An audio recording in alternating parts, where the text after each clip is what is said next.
The future jet engine has arrived. It is a fully custom 3D printed design.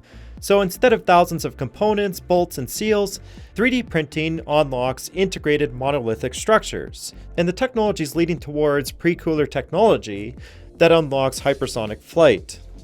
So this is a really innovative process because instead of relying on outside suppliers, we can build the entire engine in-house. And that decreases production times and reduces the cost of the overall engine.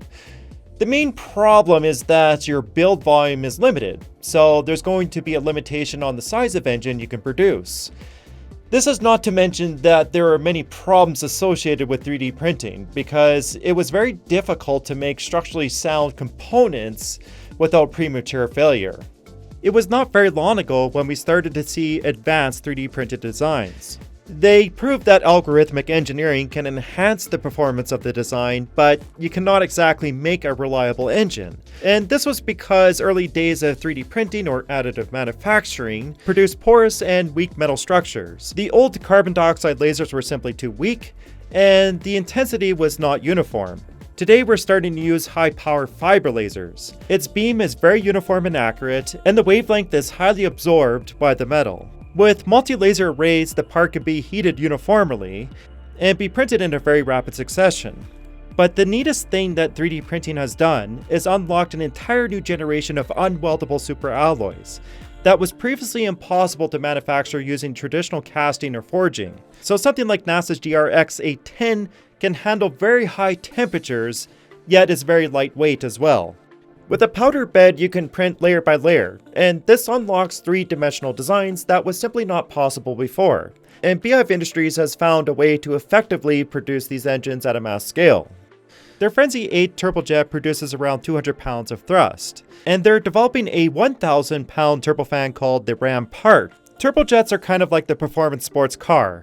They take all the air in, burn more fuel, yet they can go high supersonic speeds at high altitudes.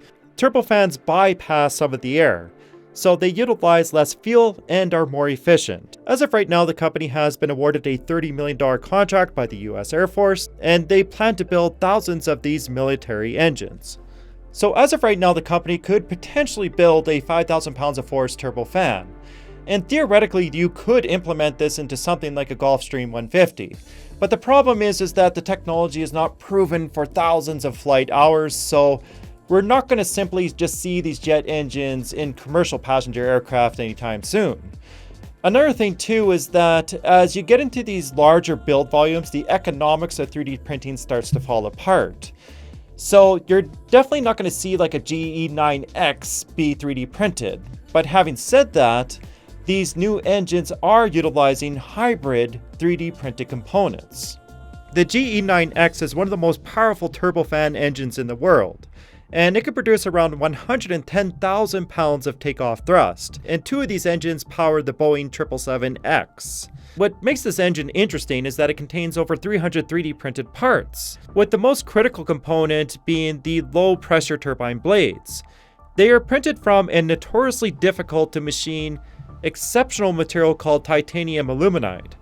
It is twice as light as nickel-based blades and can withstand a higher amount of heat. But unlike a fiber laser, this one utilizes an electron beam that emits charged particles.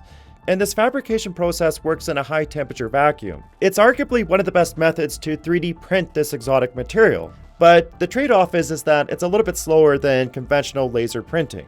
The end result of 3D printing turbine blades is an increase in 15% in fuel efficiency, which is pretty substantial in commercial flight. Other components like the inducer, nozzle tips, and even heat exchangers are 3D printed as well.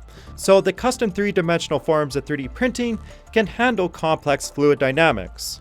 But additive manufacturing is starting to unlock the future jet engine. Instead of trying to force the jet engine into these high supersonic speeds, you can put a very advanced radiator in front of it, and this is called the pre-cooler. This complex yet futuristic component can cool air down 1,000 degrees in a fraction of a second. It's able to do this because it contains thousands of microchannels that is filled with coolant, and companies like Hermeus are pursuing this kind of technology. They have built a custom pre-cooler in front of an F100 engine, so its operational limit can hit Mach 3, and then transition into a ramjet mode. A ramjet has no mechanical moving parts. It's kind of like an empty turbojet, where it still is burning fuel, but it's going fast enough so it does not need an air compressor. But these ramjets are typically efficient at around Mach 2 to 6. And you need an additional propulsion system to go from a standstill. And this is why we see hybrid integration. As of right now, Hermes has built the Mach 2 quarter horse, and in the long term they plan to build a 20-passenger Halcyon Mach 5 aircraft. But it is important to note that this engine is limited to 90,000 feet, so the sonic boom would still be heard on the ground level as a faint thunderclap. What is really interesting is that it is theoretically possible to pre-cool a turbine so that it can go Mach 5 at 95,000 feet. And this doesn't mean that it would necessarily have to be a hybrid. But there still would be a point where the engine has to hit Mach 1 at a lower altitude, and there would be a noticeable sonic boom at some point during its flight. In conclusion, 3D printing unlocks cheap and very rapid jet engine builds. But there is a limitation. On the flip side, it is also utilized in components for very large engines like the GE9X. In the future, we could see 3D printing unlock sophisticated technologies like pre-coolers, and this could enable hypersonic flight for commercial passenger aircraft. But more importantly, I would like to know what you think. So please leave a comment, like the video if you enjoyed it, and make sure to subscribe to my channel.